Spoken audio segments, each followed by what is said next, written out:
Welcome back to our channel. Ever found yourself in a battle of willpower with that irresistible chocolate cake or endlessly scrolling through your phone into the night? You're not alone.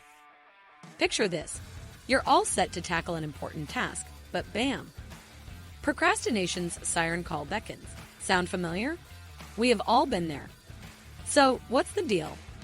Why do we reach for that bag of chips during a Netflix binge or treat hitting the snooze button like an Olympic sport? It's time for a mind-bending journey into the captivating realm of psychology, where we'll uncover the mysteries behind these daily habits. And guess what? You're not just along for the ride. You're the co-pilot of this adventure. Buckle up, hit that subscribe button, and let's conquer these habits together. 1.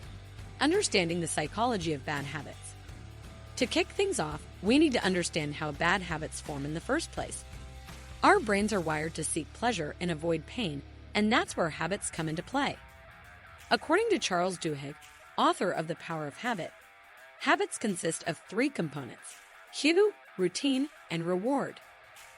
Cue. The cue is the trigger or the stimulus that initiates the habit loop. It can be anything from an emotional state, like stress or boredom, to a specific time of day, a location, or even an action by someone else. For instance, the cue for someone with a habit of snacking while watching TV might be sitting down in front of the television. Routine. The routine is the actual behavior or action that you perform in response to the cue. In the case of our TV snacker, it's the act of reaching for the snacks and munching on them while watching TV. This is the habitual behavior that provides some form of gratification or relief. Reward. The reward is the positive outcome or satisfaction that you gain from completing the routine. It's what reinforces the habit loop and makes it more likely that you'll repeat the behavior the next time you encounter the same cue. In the TV snacker's case, the reward is the taste of the snacks and the temporary distraction from any stress or boredom they were feeling. Understanding these 3 components is essential because it allows us to deconstruct our bad habits and identify how they function. By recognizing the cues, routines, and rewards associated with a habit, we can begin to intervene effectively. For instance, if you want to break the habit of snacking while watching TV, you can start by identifying the cue, sitting in front of the TV, finding a new routine, like having a healthier snack or doing a short workout, and still experiencing some form of reward, like relaxation or entertainment, without the unhealthy snack. This knowledge empowers us to rewire our habits and replace the routines with healthier alternatives while still satisfying the underlying cues and rewards.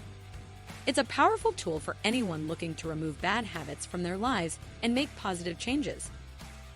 2. Replace, don't erase. Now that we grasp how habits work, it's time to tackle those bad ones. Instead of trying to erase them completely, consider replacing them with healthier alternatives. Research from the European Journal of Social Psychology has shown that forming new habits is often more effective than simply trying to eliminate old ones. For example, if you have a habit of late-night snacking, rather than trying to eliminate snacks entirely, replace them with healthier options like a small bowl of fruit or a handful of nuts. This way, you're satisfying the same cue, hunger, or boredom, but with a positive routine that aligns with your goal of healthy eating. 3. Harness the power of mindfulness. Mindfulness is your secret weapon in the battle against bad habits. Studies conducted by Jon Kabat-Zinn, the founder of mindfulness-based stress reduction, MBSR, have demonstrated the effectiveness of mindfulness in breaking the cycle of habitual behaviors. Imagine you're trying to quit smoking.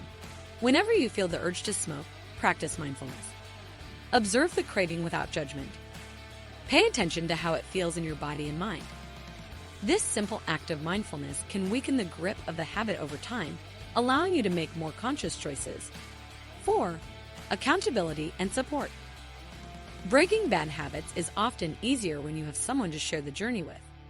A study published in the Journal of Consulting and Clinical Psychology found that individuals who participated in support groups had a higher success rate in overcoming addiction-related habits. For instance, if you're trying to overcome a habit of procrastination, find an accountability partner. Share your goals and progress with them. When you have someone to answer to, it becomes more challenging to give into the habit of procrastinating, and you're more likely to stay on track with your tasks. In summary, we've uncovered the psychology behind bad habits and equipped ourselves with practical strategies to remove them from our minds. Remember, it's a process that takes time and patience. Before we wrap up, if you found this video insightful and valuable, please hit that subscribe button and join our growing community of curious minds. And if you know someone who could benefit from this information, don't hesitate to share it with them. Together, we can create positive change in our lives and help others along the way.